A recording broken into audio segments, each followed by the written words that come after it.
Hello friends, welcome to my channel and thanks for watching this video. Friends, in this video we are going to talk about the stock of Apple and how it has been performed in the past couple of years and probably in the last 20-30 odd years. So we are basically looking into the long term trend and we are going to check how the trend has been shaped up. So let's say if you have invested in early 2000 or 1997, from there till now the stock has already given you 81,700 odd percentage of returns. And if you just zoom this chart a bit, so what you will see here is it is actually trading near to its 52-week high.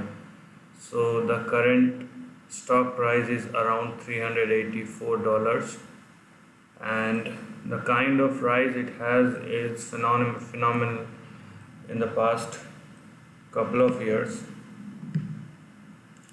And if you check this trend and the way the trend has been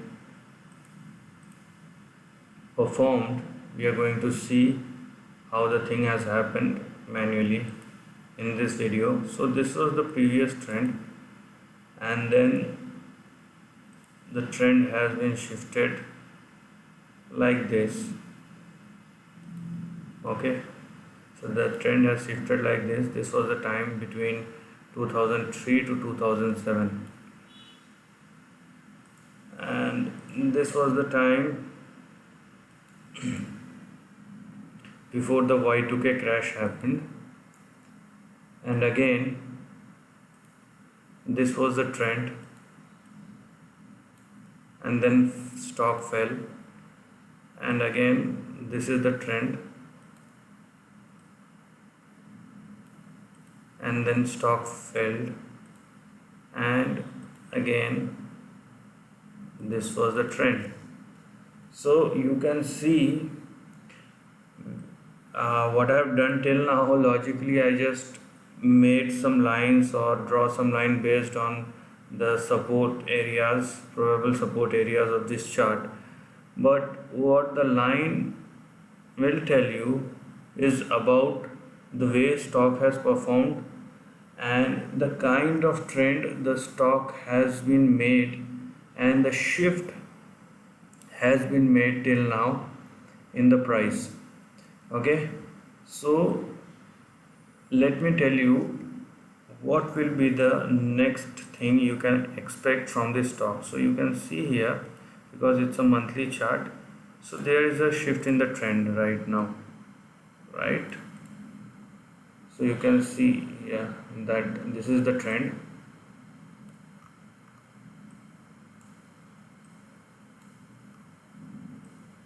Okay, so just look at this current trend. The current support level is at around 247 and 181.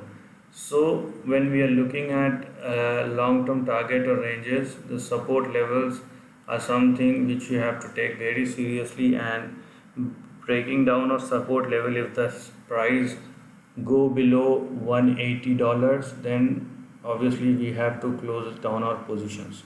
As simple as that, no emotions attached. But if the trend is intact and the price is moving on the higher side of the range, then things are rolling pretty much fast and are on the upside. So if I just made a trend like this, so no, this won't be any. So let me tell you that if you look at this chart, the next thing which you can see as your probable target, which is at around $700 odd dollars. Okay, and if it further moves, so you can now draw the references. Why should I make these lines for you? These are the probable targets which one should expect technically in the time to come. When I am saying in the meantime, it means from couple of months to couple of years. So this is a long-term chart.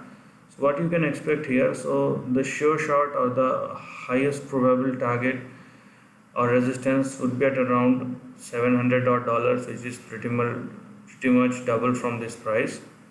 And beyond that, it can go in between these two ranges. So we don't know how the price should move in the upcoming days or in the upcoming months.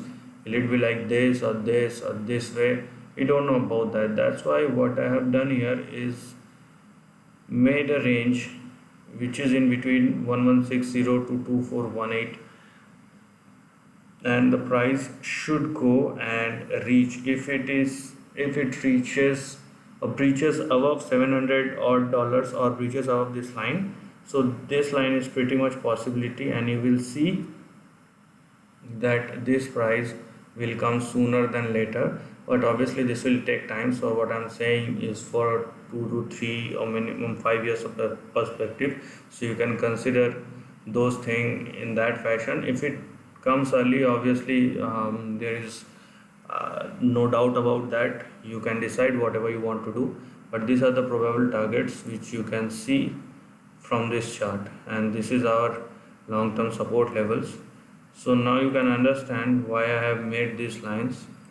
So there is always historical references which you will find inside the trend, but what we should look at, basically the thing which you understand when you are doing technical analysis, we don't need to do unnecessary forecast.